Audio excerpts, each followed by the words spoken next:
Okay, we're going to have another look at the Swartz firing pin safety and talk a little bit about how to fix it, but I want to go over once again what the issues are.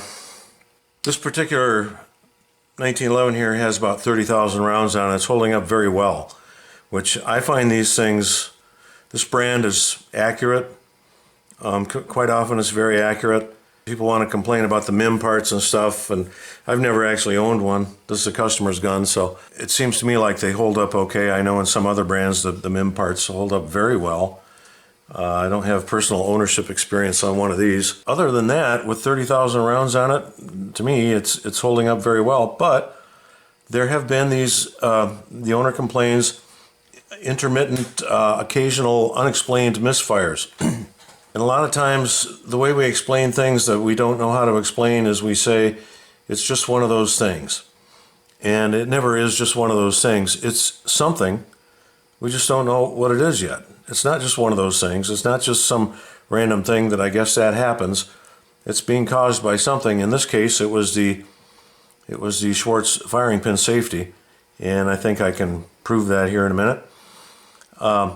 First, I'm going to kind of re-explain how the parts interact using a new technology here, first time seen on YouTube, and that is cardboard cutout technology. Here we have the firing pin block, the firing pin. The firing pin has this step-down area in it, and that's where the firing pin block does its work. When everything's at rest, the relationship between the parts is about like this. And the idea is that the whole reason for these firing pin safeties is to make the gun drop safe. So if we drop this gun and it hits muzzle first, the firing pin continues going under its own inertia and it's blocked by the firing pin block. I'd say that's a good thing, because if you're around guns all day, every day, if you make your living with guns, there's a good chance that someday you're going to drop a gun. And you can say that only stupid, careless people drop guns, but I promise you that's not true. How it prevents an inertia of firing, probably a good thing if you drop the gun. When things are at rest, you've got about 60 thousandths of movement here before it hits the block, and then when we want to fire the gun, we pick it up, we depress the grip safety, the firing pin block moves up out of the way. Now the firing pin can pass. It passes to about here.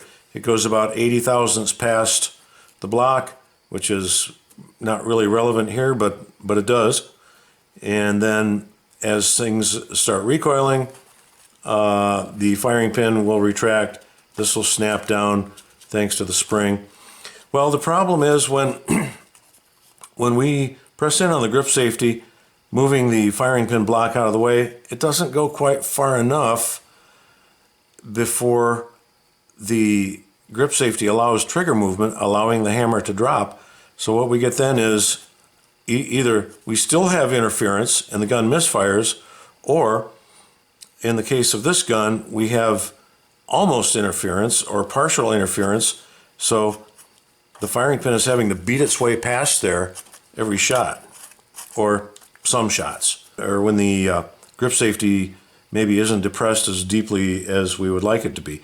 Okay, here's another thing you can say, well, just push the grip safety in all the way. Okay, that's one solution. It's not the solution, I don't think. Any other 1911 will fire when you press the grip safety in far enough to enable the trigger to move.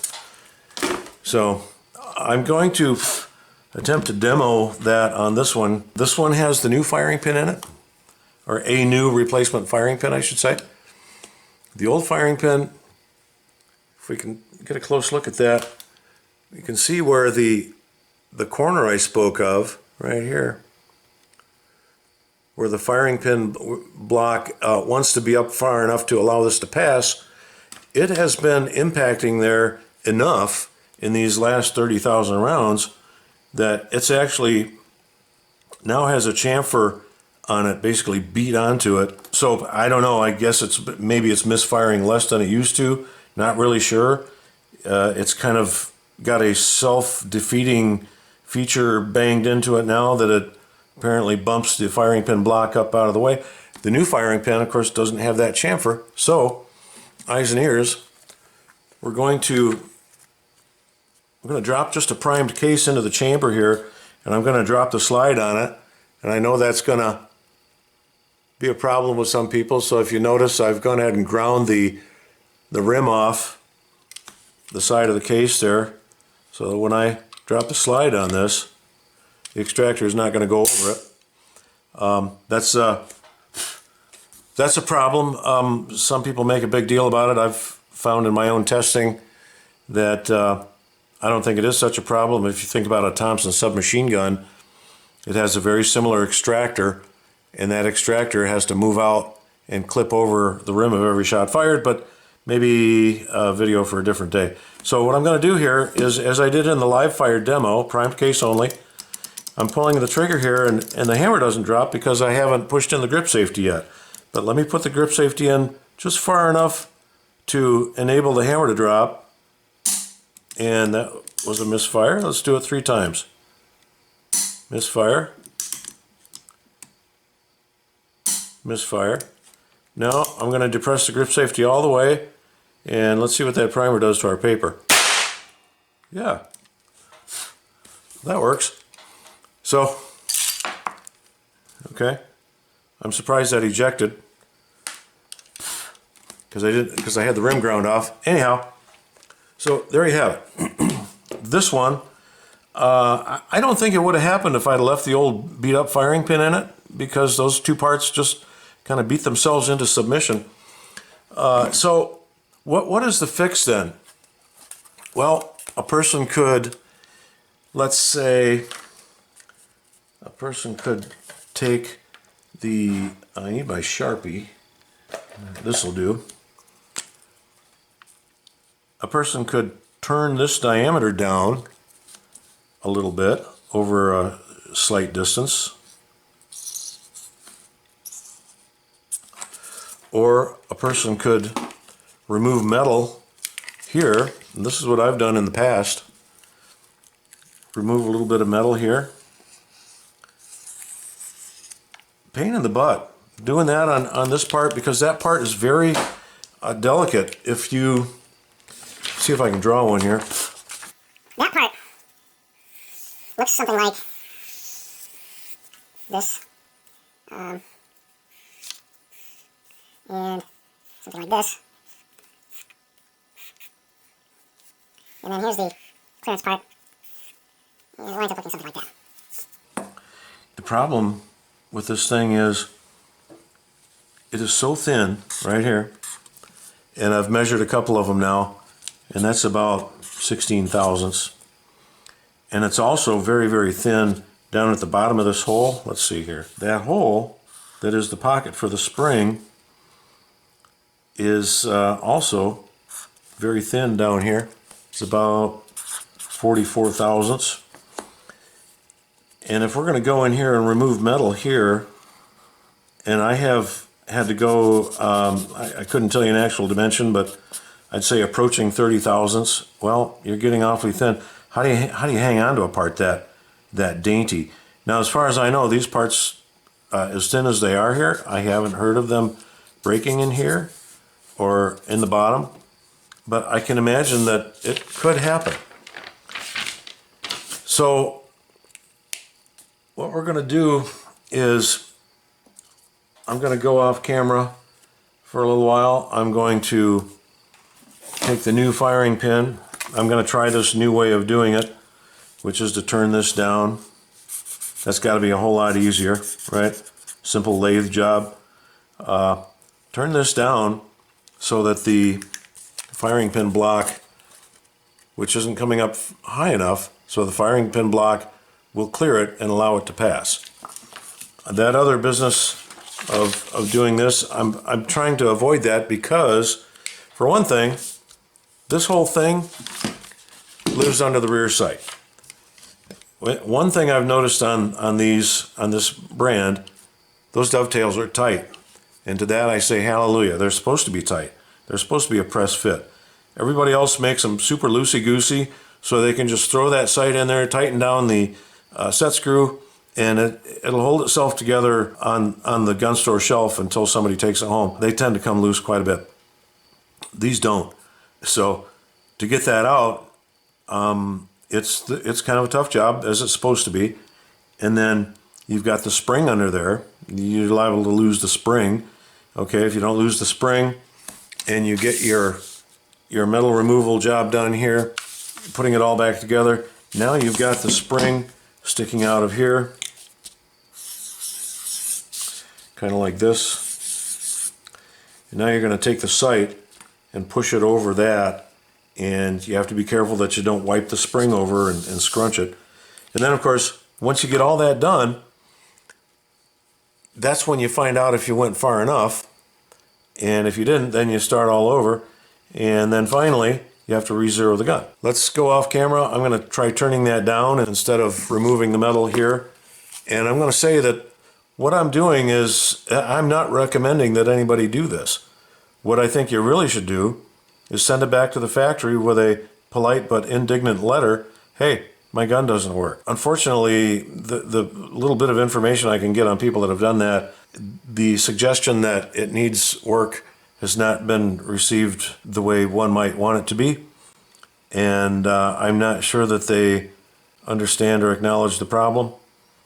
But my friend in August of 2015 definitely had that problem when he got shot in both legs during a gunfight after having a misfire. Of course, we don't know. He might have been shot anyway. He was jacking around with the gun trying to figure out what was wrong when that round came in.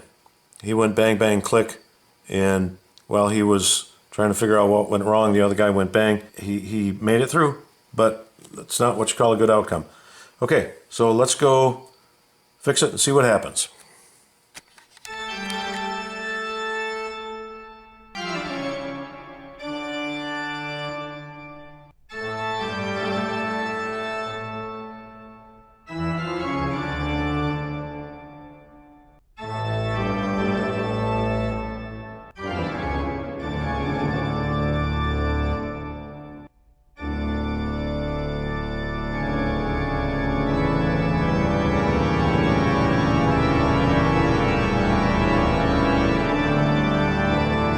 I have turned down the firing pin and I've played around with it a little bit. It seems to work. I'm going to take the firing pin out for you here and show you. And doing this with the slide on the frame is the most inconvenient possible way to do it. But that's the way I'm going to do it right here, right now. I'm going to manage to get in there, push in on the firing pin plunger so I can get the firing pin down. And everything's coming out. That's good. And while I'm at it, I'm going to take the extractor out because I'm going to chamber around here a primed cartridge. So, new firing pin,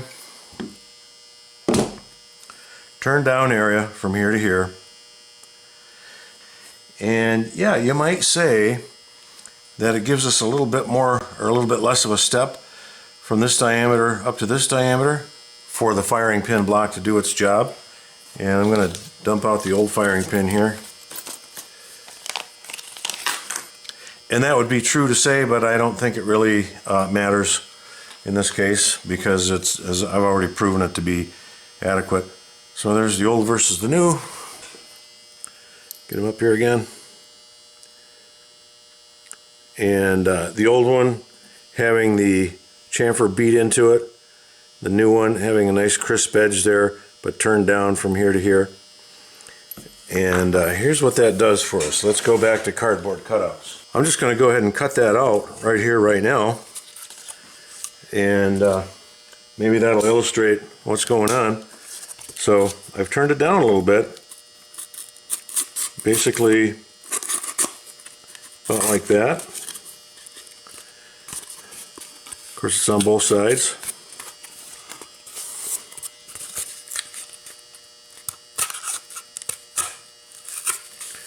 A little on the ragged side there, but that's all right. So that's going to allow the step here being greatly, well, somewhat reduced.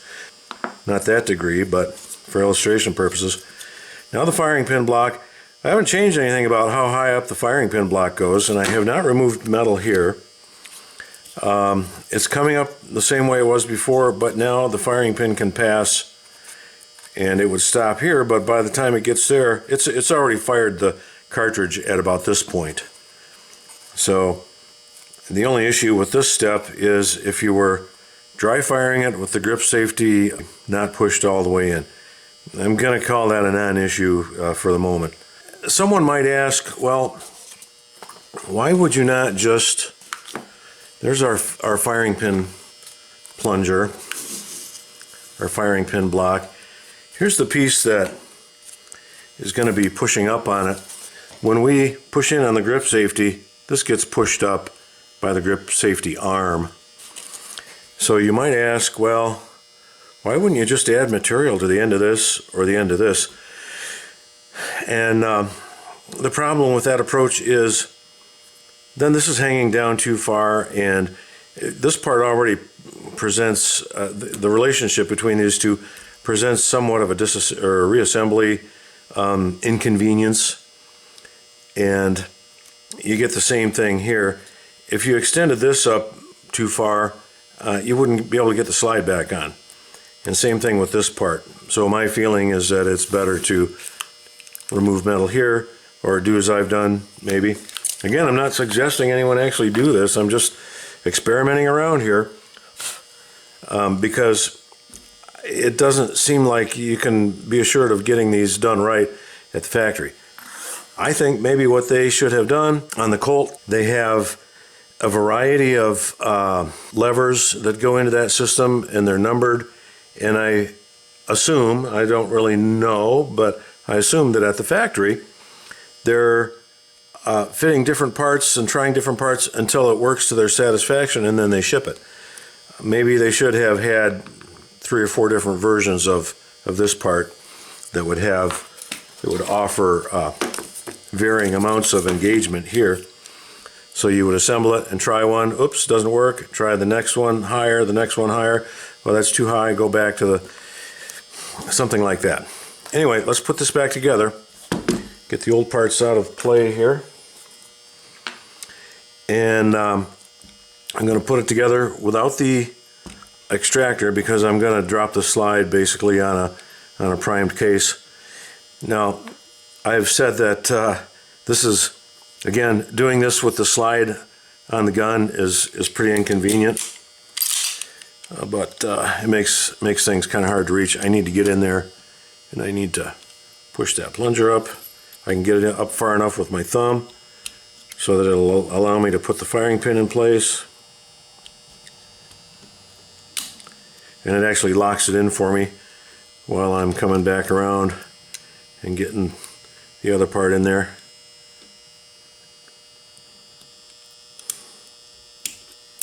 Okay, so extractor's out of it. I'm going to drop a loaded case in there, drop the slide on it, and eyes and ears. So I'm going to do the same test I did before. Safety's off, grip safety is all the way back, so the gun won't fire. And so what I'm going to do now is I'm going to put enough pressure on the trigger to fire it, and I'm going to creep the grip safety in, and at the moment the grip safety allows the trigger to come back and drop the hammer, I think we're going to find that at that point the grip safety also has the firing pin block far enough out of the way to allow the gun to fire. Let's see here.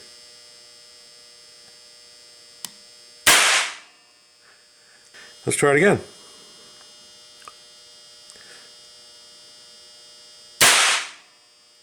Number 3.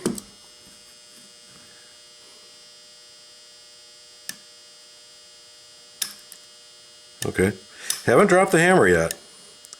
But right there it's going to allow the hammer to drop. So let's do number 4. Yeah, right there it's going to allow the hammer to drop. I simply wasn't pulling on the trigger hard enough the first time. So right there, that sweet spot right there is where it's going to allow the hammer to drop, and at that point it does fire. So we're good. And otherwise,